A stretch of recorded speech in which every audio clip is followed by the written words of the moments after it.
কোনো কিছু কমছে? যদি কেউ দেখেন তো হাত তোলেন, হাতে বলেন আমাকে। কিছুই কমে না। প্রসাদের যে দিচ্ছেন না সামনে পারস সাজে অমনি আছে, একটা কলাও কমে নাই। হ্যাঁ, তুলসীতে জল দিচ্ছেন, ওই জলের ও গ্লাসের একটু কমে নেই। তো ভগবানকে কিছু গ্রহণ করলেন না, তাহলে দিলেন কেন? ভগবান গ্রহণ করেছে। যার ক্ষুধা নাই, তৃষ্ণা নাই, যিনি ছিলেন, আছেন, থাকবেন অনাদির আদি, যিনি সর্বকারণ কারণ, যিনি সর্বৈশ্বর্যবান ভগবান, ঐশ্বর্য বীর্য শ্রী যশ জ্ঞান বৈরাগ্যে পূর্ণ, তার ক্ষুধা থাকে না। ভগবান গ্রহণ করেন ভক্তের ওইটুকু, কি নির্মল ভক্তিটুকু, ভক্তি আর প্রেমটুকু গ্রহণ করেন। তাই সব কথার এক কথা, কৃষ্ণ প্রেম হলো বিনা প্রেম সে নাহি কো মিলে, নন্দলালা জয় নিতাই। আপনি যত যাহা কিছুই করেন, যতক্ষণ পর্যন্ত কৃষ্ণ প্রীতি না, ভালো নাম আসতে পারবেন কোনো না কোনো রসে, ততক্ষণ পর্যন্ত কৃষ্ণ প্রাপ্তি হবে না, তার করুণা হবে না।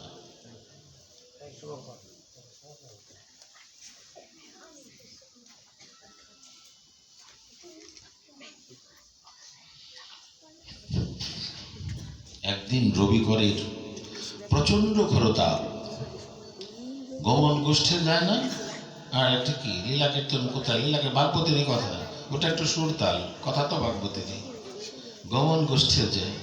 তারপর প্রতিদিন সারাদিন ধেনু চড়িয়ে টড়িয়ে কি করেন,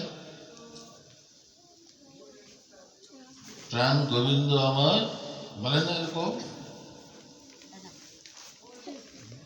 শ্রীরাম দাম সুদাম বসুদাম মধুমঙ্গল সখাগণকে সঙ্গে করে বেলি অবসানকালে আবার প্রত্যাবর্তন হয়। প্রত্যাবর্তন হয় না প্রতিদিনের এই খেলা। কিন্তু আজ যখন উঠে গেছেন, দিবাকর এতটা প্রখর, এতটা সূর্যতাপ যে ধরিত্রী পর্যন্ত ফেটে যাচ্ছে, ঘর্মাত্ম কলে বরণ, অর্থাৎ গোবিন্দের অঙ্গ ঘর্মাক্ত হয়েছে। সখাগণ অতিরিক্ত রৌদ্রে, এত তীব্র রোদ, চামড়া পড়ে যাচ্ছে, এরকম অবস্থা।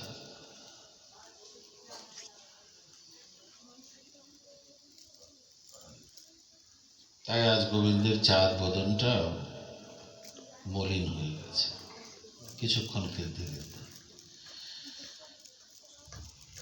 তাই আজ গোবিন্দ কানাই সকলকে ডাকছে, সখাগণ সখাগণ সকলেই চলে এসো আমার কাছে। দেখো না কেমন সূর্যতাপ, রবিকর কি প্রখর, আজকে আমার খেলা ভালো লাগছে না, আর খেলবো না।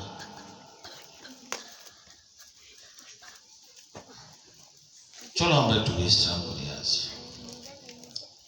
তখন কি করলে, অশোক বনে, ভারতীয় মুদ্রার মধ্যে একটা অশোকের ছবি ছিল, ঠিক আছে, অশোক বনে গিয়ে বংশী তট তরুতলায় বিশ্রামে গেলেন। বংশী পটের তরুতলায়, বংশী বন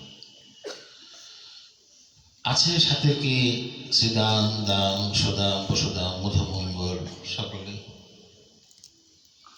এখন তো একটা কিছু ঘটে গেল হঠাৎ, কিছুক্ষণ বিশ্রাম নিতে না নিতে হঠাৎ করে, প্রতিদিনই ঘটে যায়, ক্ষুধা লাগলে ফলমূল খায়, ফলটা কিন্তু গোবিন্দের বদনে আগে দেয় না, নিজের আগে খায়, খেয়ে এঠো ফলটা উচ্ছিষ্টটা গোবিন্দের বদনে দেয়। তাতে কি কৃষ্ণ সেবা হয় না? হয় না?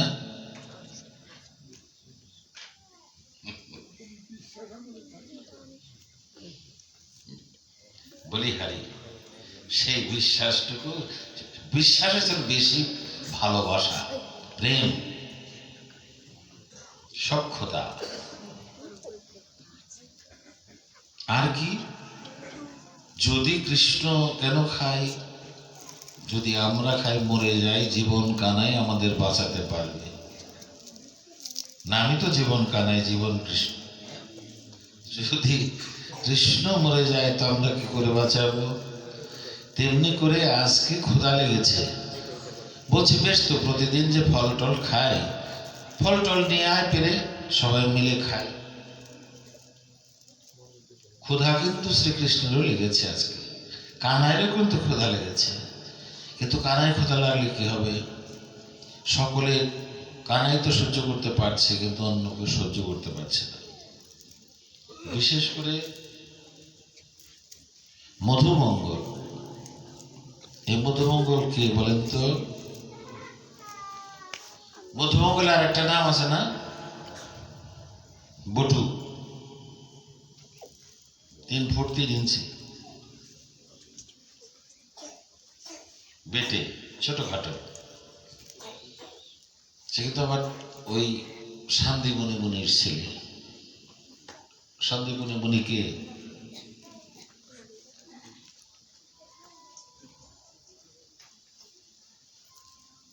শ্রীকৃষ্ণের গুরুদেব, তাই না? বটুকে খুব ভালোবাসতেন, খুব ভালোবাসতেন। যে বটু, বটু, আচ্ছা তুই যা বলবি তাই হবে, বল কি খাবো। বটু সব সকালের দিকে তাকে, তারপর বুঝতে পারলো এমন ক্ষুধা বেশি লেগে গেছে যে আজকে আর ফলমূলে হবে না। বটু বলল, আজ আমরা অন্ন খাবো। বলে কানাই, আজ অন্ন খাবো। অন্ন খাবি এই বনের মধ্যে? অন্ন খাবি তো অন্ন কোথায় পাবে এই বনের মধ্যে? তখন অনতি দূরে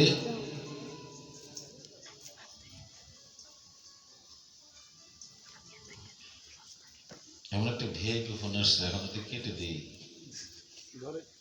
খুব উপরের ফোনটা, না তা ধরবো না, আমি অফ করে দিই।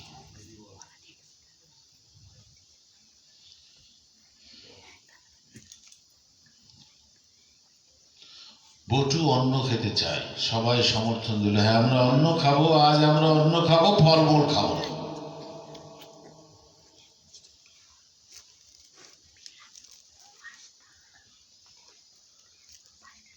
তো শ্রীকৃষ্ণ চিন্তা করছে, কানাই চিন্তা করছে, বলরামও আছে।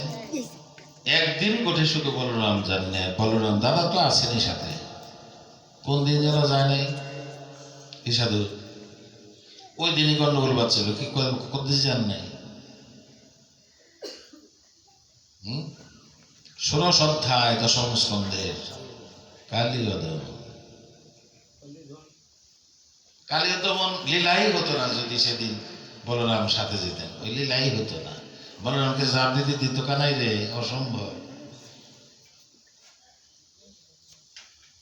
ঈশ্বর পরম কৃষ্ণ সচ্চিদানন্দ ঘন বিগ্রহ, অনাদিরাদি শ্রী গোবিন্দ সর্বকারণ কারণম।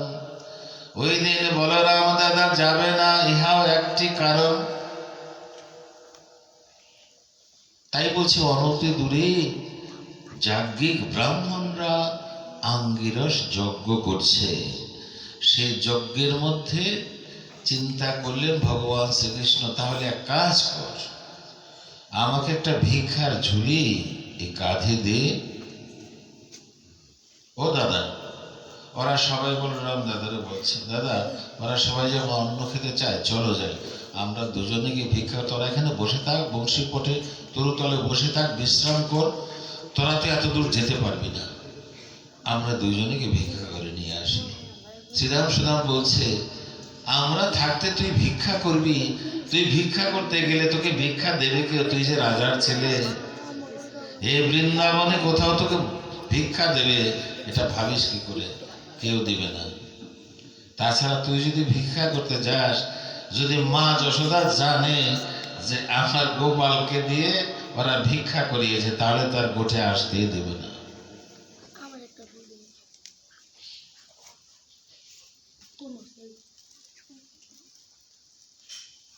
আমাদেরকে শিক্ষা কেমনি করে ভিক্ষা করতে হয় এটুকু একটু শিখিয়ে দে, আমরা যাই। তুই যাবি কেন ভাই? তাহলে দেখ কিভাবে, ওখানে কিন্তু ব্রাহ্মণ থাকে। ব্রাহ্মণরা অঙ্গিরাস যজ্ঞ কেন করে জানিস? স্বর্গ কামনা হয়। তো ব্রাহ্মণ আমারও কিন্তু পূজ্য, সাবধান। আমার সাথে যেভাবে কথা বলিস ওইভাবে হারে রে তোরে রে তুই রে কানাই রে এইভাবে কিন্তু বলিস না। তো কিভাবে করবি? ভিক্ষা যে চাবি, গলায় কাপড় নিয়ে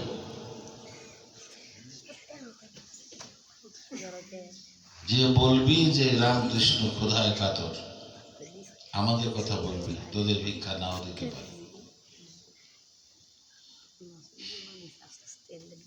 ঠিক আছে, চললু শ্রীরাম দাম। শ্রীদামার সুদাম, সুদামাকে 9 বছর, সবচেয়ে কনিষ্ঠ বছরে বয়সে। সুদামা তো সবাই ভালো চেনার কথা, যে সুদামার চরণ আর কত ভক্তের শেষে কেউ যে ভাট টান না আসে, একটু ভগবানের পক্ষে চরণ চিহ্ন যতগুলি বললাম। আবার এই সুদামার চরণ ধুয়ে দিয়েছেন ভগবান শ্রীকৃষ্ণ নিজ হস্তে। ভগবত আবার থাকে কোথায়? ভগবানের ভক্তের কাছে থাকে না।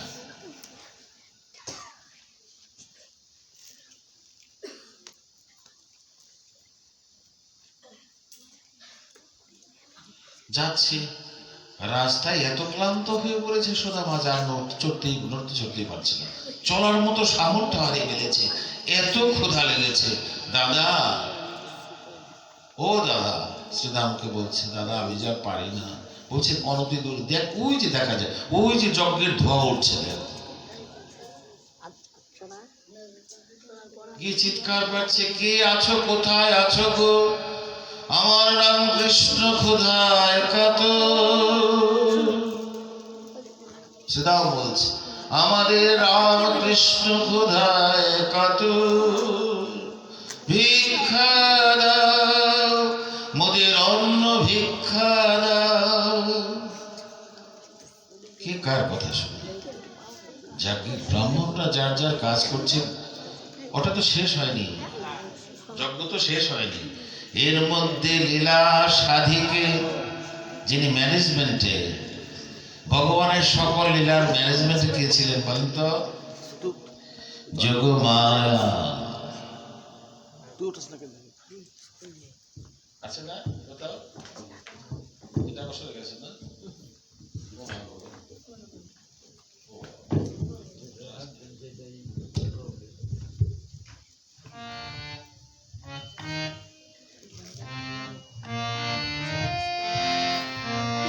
ভগবান পিতারাত্রি শারদোৎফুল্ল মল্লিকা, ভিক্ষান্তুক মনশ্চক্রে, যোগমায়ামুপাশ্রিতম, যোগমায়ামুপাশ্রিতম।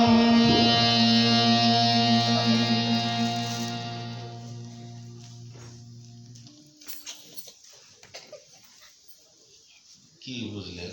যোগমায়া উপাশ্রিত, সব কিছুতে, প্রতিটি লীলা সাধিকে যোগমায়া। যোগমায়া করলেন কি? ব্রাহ্মণদের যজ্ঞ, আঙ্গিরর যজ্ঞ।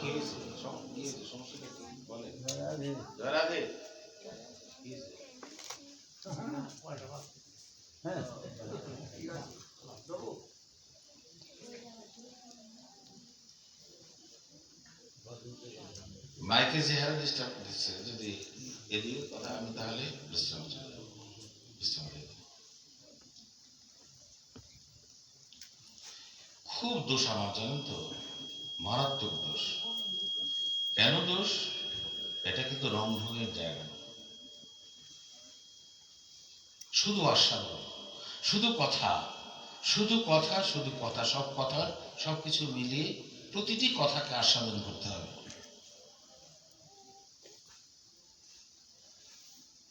সামনে যারা বসেছেন আপনারা সাধু, আপনারা বৈষ্ণব, সকলেই প্রথমে কি কথাটা বলেছি শুনেছেন তো?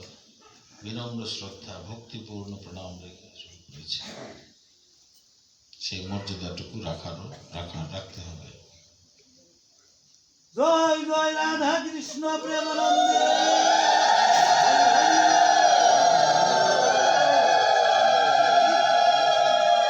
রাম কৃষ্ণ ক্ষুধায় কাতর, অন্ন ভিক্ষা চাই, আমরা অন্ন ভিক্ষা চাই, আমাদের রামকৃষ্ণ ক্ষুধায় কাতর। যোগমায়া চিন্তা করলেন, আমি আর স্থির থাকতে পারছি না। হে যাজ্ঞিক ব্রাহ্মণগণ, তোমাদের পূর্ণ আহুতি যে ঘি দিয়ে দেবে, সেই ঘিয়ের পাত্র আমি অপহরণ করে নিয়ে যাব, যজ্ঞই করতে দেব না। নিত্য গোলকের ভগবান শ্রীকৃষ্ণ আজ পূর্ণ ব্রহ্ম তোমাদের কাছে ভিক্ষা চাইতে পাঠিয়েছে, আর তোমরা এখনো স্বর্গ কামনায় তোমাদের আঙ্গিরস যজ্ঞই তোমাদের করতে দেব না। যোগমায়া অপহরণ করে নিলেন। ঠিক সেই সময় বাঁধল প্রমাদ।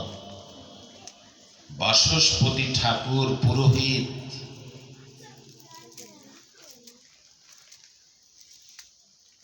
পৌরোহিত্য করছেন বাচস্পতি ব্রাহ্মণ, ত্রিবেদী, বৈদিক বিভিন্ন রকম ব্রাহ্মণ সেই সময় ছিল, সকলে কিন্তু মুনি ঋষি, তারপরেও ব্রাহ্মণ। এই যে ভগবানের বক্ষে পদাঘাত করেছে ভৃগু মুনি, মুনি ঠিকই ব্রহ্মার মানস পুত্র, কিন্তু তিনি কিন্তু ব্রাহ্মণ ছিলেন। এই সুস্পষ্ট ভাবে একটি শ্লোকের মধ্যে বিধৃত ভাগবতে ওই ব্রাহ্মণের চরণখানি দেখিয়ে দিয়েছিলেন যাত্রাকালে। সাবধান, শ্রীমান উদ্ধব যখন ঐশ্বর্যের লীলাভূমি মথুরা থেকে মাধুর্যের লীলাভূমি বৃন্দাবনের পথে যান, তখন ভগবান বলেছিলেন, সাবধানে যে উদ্ধব, ব্রহ্মহদ ডাইনে রেখে যেও, অন্য ভিক্ষাস্থলিতে ব্রাহ্মণরা ভিক্ষা দেয়নি, তবু ব্রাহ্মণ আমার নমস্য। আবার দেখিয়ে দিয়েছেন অন্য ভিক্ষায় শ্রীরাম সুদামকে, বক্ষতে দেখিয়ে দিয়েছিলেন সেই বিষ্ণু বক্ষে ভৃগুমুনির ছাপ। অপহরণ করে নেওয়ার পরে তখন এক, তার নাম হরে কৃষ্ণ ব্রাহ্মণকে যখন বেদকে হরে কৃষ্ণ নিয়ে এসো, ওই যে পূর্ণ আহুতি দিব, ঘিয়ের পাত্র কোথায়? ঘিয়ের পর একটা দুইটা দরজা খুলে দেখে শ্রীরাম আর সুদাম দাঁড়িয়ে আছে। কি বদন, আহারে, দেখলি মায়া মমতা আসে। কেরে তোরা, কোথা থেকে এসেছিস, কোথায় ধাম, কি নাম তোদের? বলছে আমাদের নাম একজনের শ্রীরাম, আর এই ছোটটা আমার ছোট ভাই, ওর নাম সুদাম। তোরা কোথা থেকে এসেছিস, ঠিকানা, ধাম কোথায়? বলছে গোকুলে আমাদের ধাম। হ্যাঁ, গোকুলে ধাম, গোকুলে ধাম, গোকুল মানে গোকুল, হ্যাঁ গোকুল মানে গোকুল। তাও চেনো নয় যে না, তাও চিনি না, বলতো ভালো করে। তাহলে আমরা রামকৃষ্ণের দাস, রামকৃষ্ণের সখা। রামকৃষ্ণ কোন রাম? কি ভৃগুরাম নাম শুনেছি, পরশুরাম, এই তখন বলেছে পরশুরাম, ভৃগুরাম, অযোধ্যার রাম, তাও তো নয়, এই রাম আমরা চিনি না, রামকৃষ্ণ দূর হয়। যখন বিদায় করে দিল, তখন ফিরে এসে মনে কষ্ট নিয়ে গোবিন্দের কাছে, কারুর কাছে চলে আসলো। দুঃখ নিয়ে আসলো কোনটা? তোদের কৃষ্ণ, এই কৃষ্ণ ভগবান না। অনেক গাল বন্ধ করল, ঘুষের ঘরে খায়, ঘোষের ছেলে কখনো ভগবান হতে পারে না, তাই না? বললো, ফিরে এসে বলল, কানাই ভাই কানাই, আমাদের মারও দিয়েছে, মারও খেয়েছি, অপমান করেছে অনেক, সব সহ্য করেছি, কিন্তু কানাই কৃষ্ণ নিন্দা সহ্য করতে পারি নাই। কানাই বলাই নিন্দা আমরা সহ্য করতে পারি নাই, তাই কৃষ্ণ বলরাম নামে যখন তারা গালি দিয়েছে তখন কষ্ট পেয়েছে, সেই কষ্ট যাবে না, আমরা আর যাব না। কানাই হাসি দিয়ে স্মিত হাসিয়ে বললেন, ওরে শ্রীরাম সুদাম, তোরা আবার যা। এবার কি হয়েছে তা লাগছে?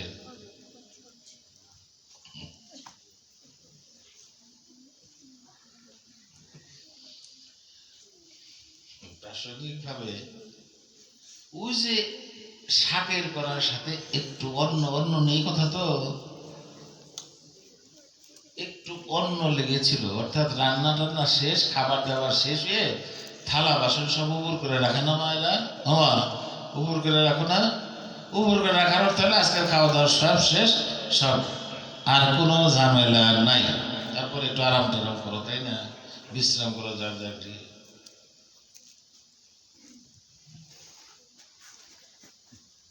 ভগবান শ্রীকৃষ্ণের একটা আশীর্বাদ ছিল দ্রৌপদীর উপরে, যে অন্ন ভিক্ষা, অন্নকূট আর অন্ন, এই যে অন্নের টুকরা, এক টুকরা অন্ন।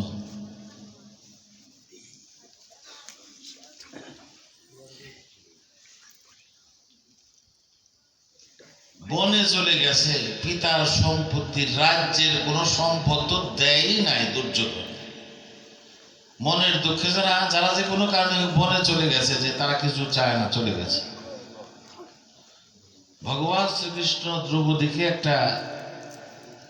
একটা হাড়ি দিয়েছিলেন, যে এই পাত্রটা তুমি রেখে দাও, এই যে পাত্রখানা রাখো, এই পাত্রে লক্ষ লক্ষ লোক যদি সেবা করে, এই পাত্রের অন্ন ফুরাবে না,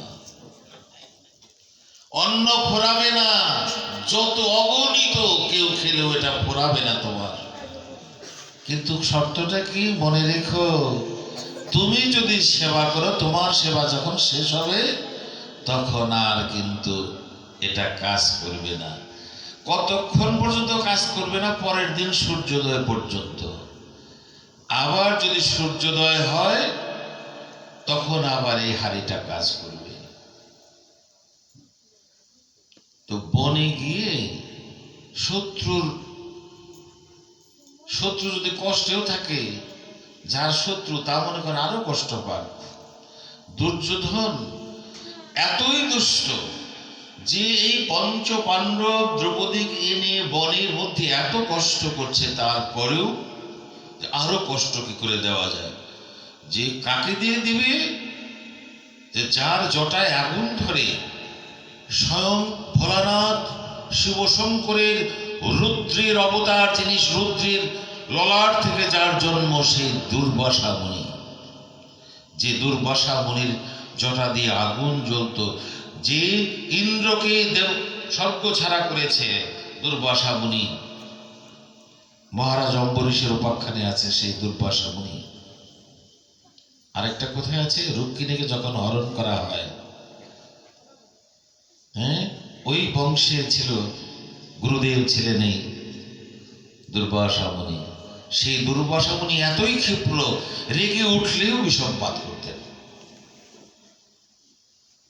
কাজে এটি কাজে লাগালেন কে? দুষ্ট লোক এরকম কাজে লাগায়। ওই দুর্যোধন মিথ্যা কথা বলে, যে কার কথা বলেছে? ধর্মরাজ যুধিষ্ঠিরের কথা বলেছে, যে যুধিষ্ঠির পাদ্মপতিকে প্রণাম করে একটু খুশি করে দুর্বাসা মুনিকে বলছে, হে মুনি প্রবর, আমার কাছে খবর দিয়েছে ধর্মরাজ যুধিষ্ঠির আপনাকে নিমন্ত্রণ করেছে, তার গৃহে আপনাকে আমন্ত্রণ জানিয়েছে, তিনি আপনার সেবা দেবে। কি আমার সেবা দেবে? বনে গিয়ে নিজেদেরই আহার জোটে না, আমার সেবা দেবে। দুর্বাসা মুনি বলল, তাহলে আমি 10,000 হাজার হাজার ভক্ত নিয়ে শীর্ষ নিয়ে তারপর যাব। গেছে।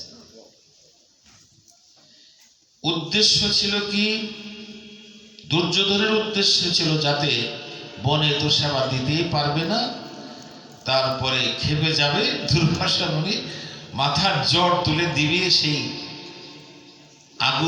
আগুনের অগ্নিকুণ্ড ছেড়ে দিবে, সেই দত্ত নামক আগুনকে ছেড়ে দিয়ে সব শেষ করে দেবে, লণ্ডভণ্ড করে দেবে, ওদের জীবন শেষ হয়ে যাবে। এই উদ্দেশ্য করে দুর্বাসা মুনিকে পাঠায়। এখন দুর্বাসা মুনি 10,000 ভক্ত নিয়ে চলে গেছে। এই কথা শোনা মাত্র এই খবরটা আবার দুষ্ট চক্র কোনো না কোনো ভাবে আবার ধর্মগুরু যুধিষ্ঠিরের কাছে খবরটা পাঠিয়ে দিয়েছে পঞ্চ পাণ্ডবের কাছে, যে আজকে মহারাজ যুধিষ্ঠির আসতেছেন, কিন্তু সময় দেয় নাই।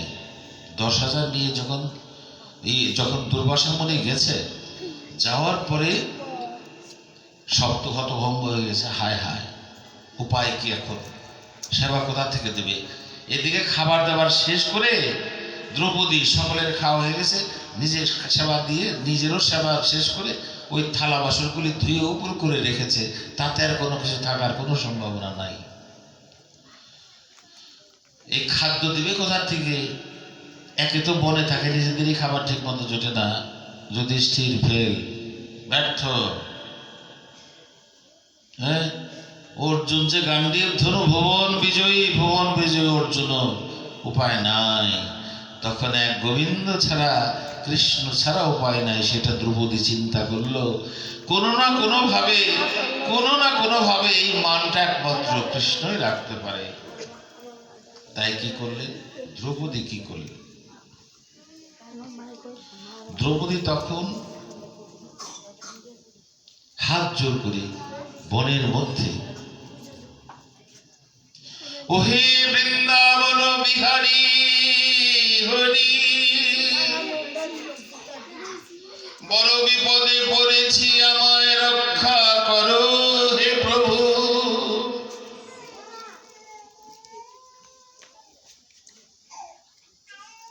ভগবান নাই, কৃষ্ণ আসলো না। ওহে মথুরাধীশ, আমায় রক্ষা করো।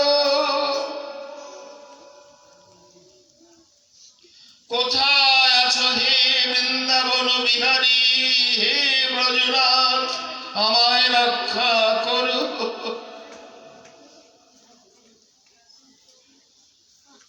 দুই হাত তুলে সর্বতভাবে আত্মসমর্পণ করে কৃষ্ণকে ডাকছে,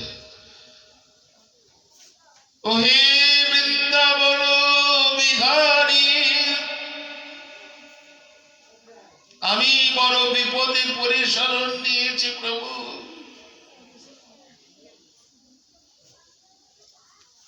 দেখলেন আসলেন না। এবার শেষ ডাক দিলেন, ওহে দ্রৌপদীর প্রাণনাথ, ওহে জগৎপতি, আমায় রক্ষা করো। ভগবান থাকতে পারলেন না। অমনি করে হা কৃষ্ণ গোবিন্দ বলে যদি কেউ অমনি করে নিজের মতো, নিজের প্রাণের চেয়েও বেশি প্রিয় বলে ভাবে আর এমনি করে ডাক দে, তখন ভগবান দূরে থাকতে পারেন না। ভক্তের অধীন ভগবান দূরে থাকতে পারেন না। আমরা যখন বিপদে আপদে পড়ি, যখন ভগবানকে, ঠিক তখনই ভগবান রক্ষা করে। যখন ডাকার মতো ডাকতেই, যখন সর্বতভাবে শরণ নেই ভগবানের চরণ কমলে, তখন ঠিকই রক্ষা করেন আমাদেরকে। ভগবান এলেন, হে দ্রৌপদী, এমনি করে আত্মস্বরে তুমি আমাকে ডাকছো কেন? হে কৃষ্ণ, তোমাকে কতক্ষণ ডাকছি, তুমি এত নিষ্ঠুর যে আমি এত ডেকেও তোমাকে এত পরে তুমি এসেছো। এদিকে তো প্রবাদ হয়েছে, কি হয়েছে?